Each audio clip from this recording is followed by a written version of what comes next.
హల్లెలూయా, హల్లెలూయా, హల్లెలూయా. మనమందరం లేచి నిలబడదాం.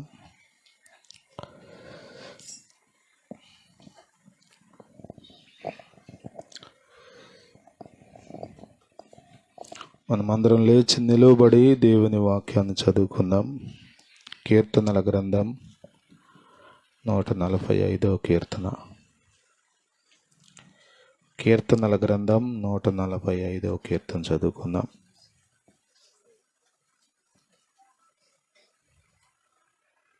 దయచేసి అందరూ బైబిల్ తీయండి. 145వ కీర్తన.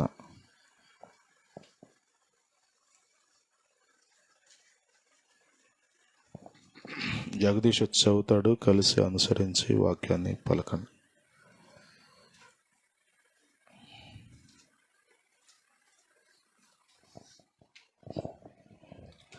రాజావైన నా దేవా, నిన్ను గణపరిచెదను. నీ నామమును నిత్యము సన్నుతించెదను. అనుదినము నేను నిన్ను స్తుతించెదను. నిత్యము నీ నామమును స్తుతించెదను. యెహోవా మహత్యము గలవాడు, ఆయన అధిక స్తోత్రము నొందదగినవాడు. ఆయన మహత్యము గ్రహింప శక్యము కానిది. ఒక తరమువారు మరి ఒక తరమువారి ఎదుట నీ క్రియలను కొనియాడుదురు. నీ పరాక్రమ క్రియలను తెలియజేయుదురు. మహోన్నతమైన నీ ప్రభావ మహిమను, నీ ఆశ్చర్య కార్యములను నేను ధ్యానించెదను. నీ భీకర కార్యములు విక్రమమును మనుష్యులు వివరించెదరు.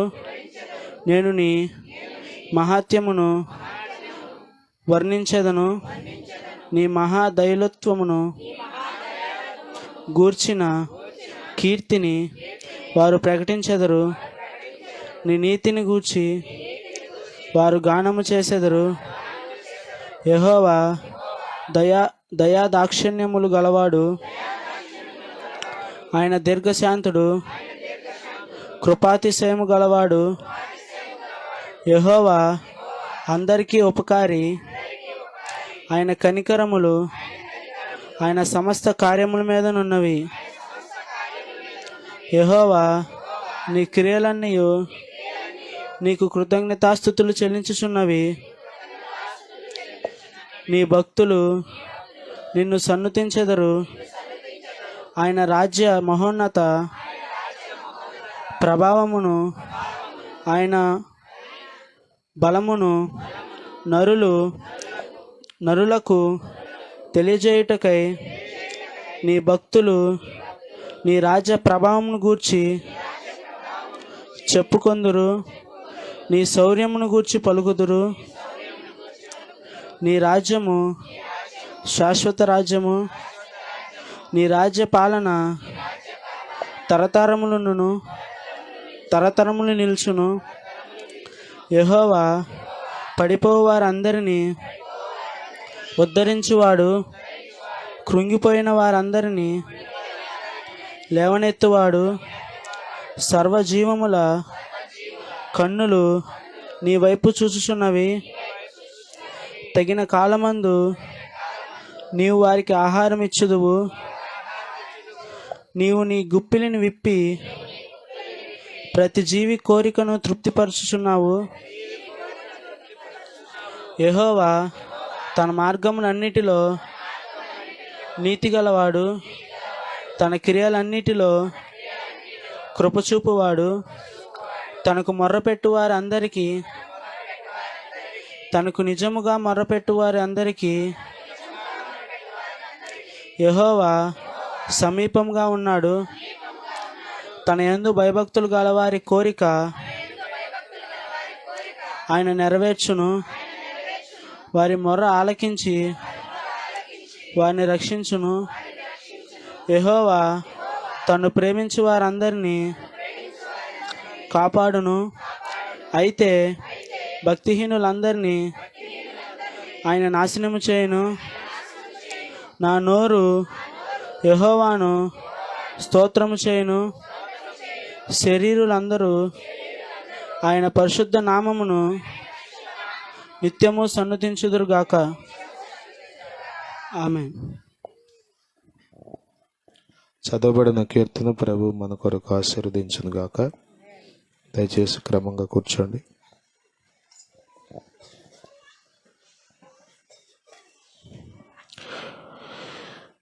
దేవుని పరిశుద్ధ నామమునకు మహిమ కలుగును గాక. ఆమేన్. మహాదేవుడును మన గణ రక్షకుడునైన యేసుక్రీస్తు వారి శ్రేష్టమైన నామంలో పునరుత్థాన ఆరాధనకు కూడి వచ్చిన మీ అందరికీ వందనాలు తెలియపరుస్తున్నాం. అందరికీ వందనాలు. దేవునికి స్తోత్రం. దేవుడు అందరినీ ఆశీర్వదించును గాక. ఆమేన్. హల్లెలూయా. మనం చదువుకున్న కీర్తన 145వ కీర్తన. కీర్తనల గ్రంథం అంతా స్తుతితో ఉన్నప్పటికీ ఈ కీర్తన దగ్గర మాత్రమే స్తుతి కీర్తన అనే మాటను మనం చదువుతాం.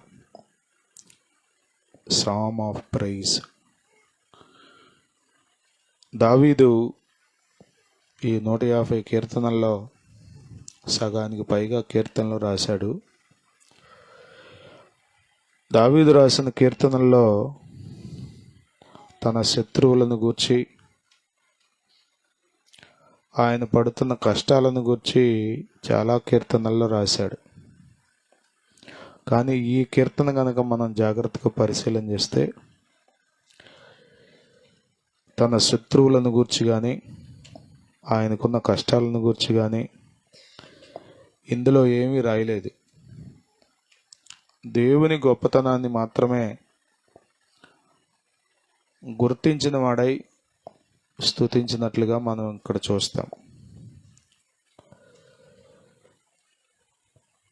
దేవుడు ఎంత గొప్పవాడో మనకు అర్థమైతే, దేవుని యొక్క ఔన్నత్యాన్ని మనం గ్రహించగలిగితే, దేవుని యొక్క మంచితనాన్ని కనుక మనం రుచి చూడగలిగితే దేవుని మనం స్తుతించకుండా ఉండలేం.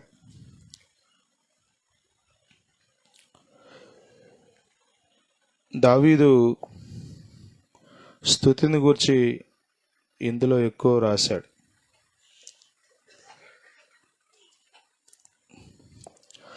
ఏదో అకేషనల్గా సందర్భాన్ని బట్టి స్తుతించడం కాదు, కానీ నిత్యము స్తుతిస్తాను అని ఇక్కడ ఈ కీర్తనలో మనం దావీదు చెప్పటం చూస్తాం. సందర్భం వచ్చినప్పుడు, లేకపోతే ఆదివారం పూటో, లేకపోతే ఇంకో కృతజ్ఞత కూటం రోజునో, దేవుడు మేలు చేసినప్పుడో, అట్లా కాకుండా అనుదినము నేను నిన్ను స్తుతిస్తాను, నిత్యము నీ నామాన్ని నేను స్తుతిస్తాను అని దావీదు చెప్పడం మనం చూస్తాం. దేవుని బిడ్డల పని ఏమిటంటే ఇదే. దేవుని నమ్మిన వారి చేయాల్సిన పని ఏంటంటే నిత్యము దేవుని స్తుతించడమే. దేవునికి స్తోత్రం కలుగును గాక. హల్లెలూయా. Every day will I bless thee and I will praise thy name for ever and ever అన్నాడు. I will praise thy name for ever and ever. నిత్యము అంటే ఎప్పుడు ఒకే రకమైన పరిస్థితులు ఉండవు మానవ జీవితంలో.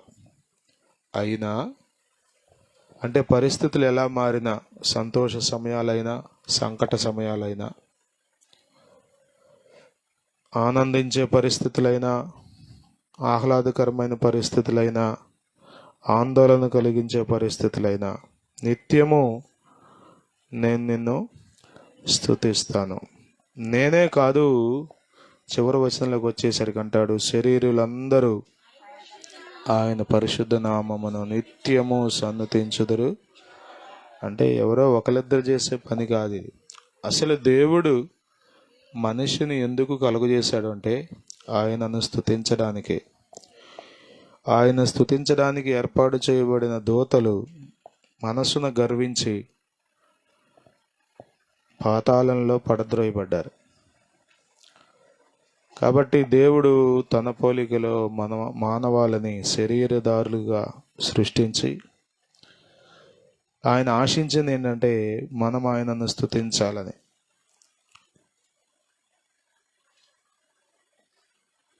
అందుకే అంటాడు హెబ్రీ పత్రికలో, దూతలు చేయలేని ఈ గొప్ప పరిచర్యను దేవుడు మనకిచ్చాడని. ఏమిటి పరిచర్య అంటే దేవునిని స్తుతించే పరిచర్య.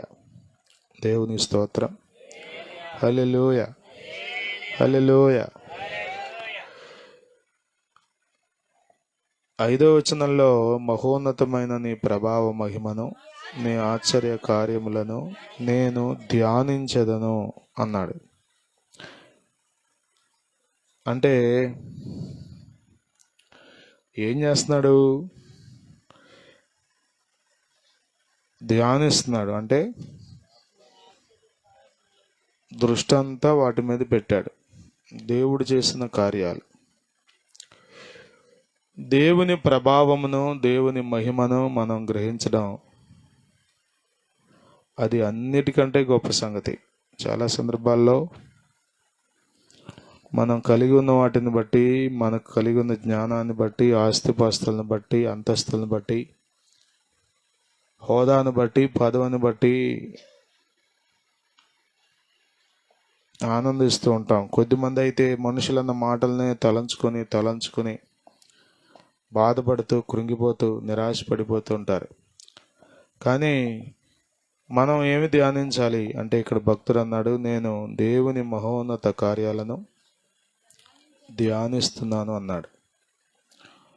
ప్రియులారా, మనము ఆ పనిలో ఉంటే, ఏది ధ్యానించే పనిలో ఉంటే ఆటోమేటిక్గా స్తుతి దాని అంతటా అదే వచ్చేస్తుంది. దేవుని స్తోత్రం. హల్లెలూయ, హల్లెలూయ. దేవుని క్రియలను ధ్యానించేవారు, దేవుని మంచితనాన్ని తలపోసుకునే వాళ్ళు, వారి నోట ఎల్లప్పుడూ స్తుతే ఉంటుంది. ప్రియులారా, మరి దావీదు ఎన్నో కఠినమైన సమయాల గుండా వెళ్ళాడు. చాలా కష్ట పరిస్థితులు అతని జీవితంలో ఎదురయ్యాయి. కానీ కష్టాలే తలపోసుకుంటూ కూర్చోలేదు, కానీ దేవుని కార్యాలను జ్ఞాపకం చేసుకున్నాడు. దేవుని కార్యాలను జ్ఞాపకం చేసుకోవటాన్ని బట్టి అతను దేవుణ్ణి స్తుతించగలిగాడు. దేవుని స్తోత్రం కలుగును గాక. హల్లెలూయా. కాబట్టి మనం ఎల్లప్పుడూ స్తుతించే వారముగా ఉండాలి. స్తుతిని విడిచిపెట్టకూడదు. స్తుతిని విడిచిపెట్టకూడదు. మీరు మనసులో స్తుతించాలి, నోటితో స్తుతించాలి, ఆత్మతో స్తుతించాలి. స్తుతి ఎల్లప్పుడూ మీ హృదయంలో నుండి బయటికి రావాలి. దేవునికి స్తోత్రం. హల్లెలూయా. ఓటలో నుండి నీళ్ళు ఎలా ఊగుతాయో అలా మన హృదయంలో నుండి ఎప్పుడు స్తుతి బయటకు వస్తూనే ఉండాలి. అది దేవునికి ఇష్టమైన బలియాగం. 50వ కీర్తన చివరి వచనంలో మనం చదువుతాము, స్తుతి యాగము నర్పించువాడు నన్ను మహిమపరచుచున్నాడు అంటాడు. కాబట్టి స్తుతి యాగము, మనం అర్పించే అర్పణల్లో శ్రేష్టమైంది స్తుతి. మనం రకరకాల మొక్కుబళ్ళు చెల్లిస్తూ ఉంటాం కదా, రకరకాలుగా చేస్తూ ఉంటాం. దేవుడికి ఆనందకరమైంది ఏంటంటే స్తుతి యాగం. స్తోత్రం. హల్లెలూయా. నైవేద్యాలు దేవుడు కోరట్లేదు, దహన బలులు కూడా దేవుడు కోరట్లేదు. జిహ్వా ఫలమును అర్పించాలని దేవుడు కోరుతున్నాడు. హెబ్రీ పత్రిక 13వ అధ్యాయం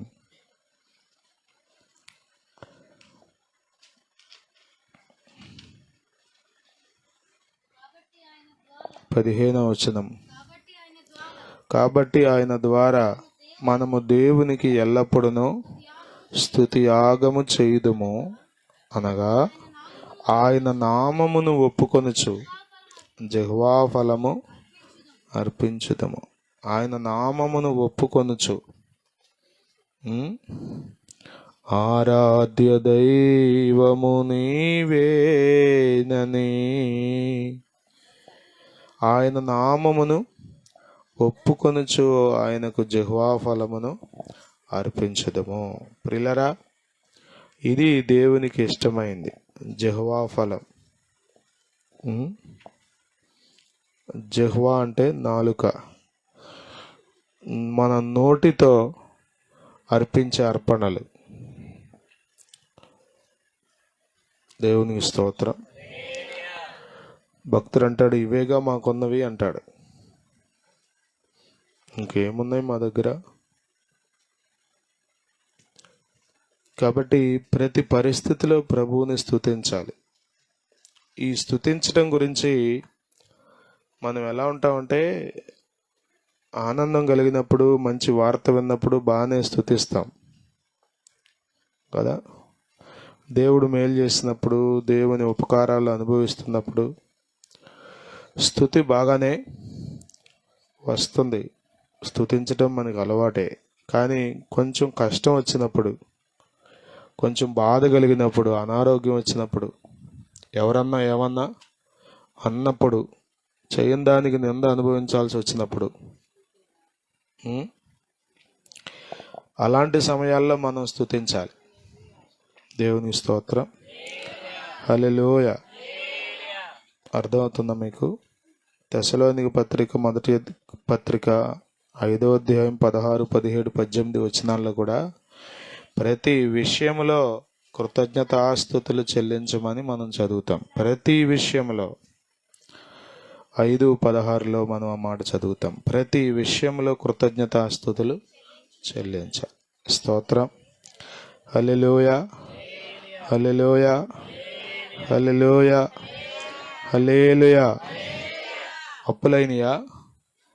అప్పులైతే ఏం చేయాలి? తిప్పలు పడి బుర్ర జడగొట్టుకోవసలా. ప్రభువుని స్తుతించడం ప్రారంభించాడు. అప్పుడెట్టా స్తుతిస్తామండి? ఎలా వస్తుందంటే, ప్రతి విషయంలో స్తుతించమని బైబిల్ చెప్తుంది. ఎల్లప్పుడూ మన నోట స్తుతి ఉండునుగాక, నిత్యము ఆయనను స్తుతించుదుముగాక. హల్లెలూయా. సమస్త శరీరులు ఆయనను స్తుతించుదురుగాక. భూమండలం మీద ఉన్నటువంటి మానవాళి అంతా ఆయన నామమును సన్నుతించుదురుగాక. హల్లెలూయా. ఆయనను స్తుతించే ప్రజల గుంపులో దేవుడు మనలను ఉంచాడు. మనము నిత్యము ఆయనను స్తుతించాలి. ప్రభు అట్టి కృప మనకు అనుగ్రహించునుగాక. ఈ కీర్తన ప్రభు మన వెనుకడిలో ఆశీర్వదించునుగాక. ఆమేన్. హల్లెలూయా, హల్లెలూయా.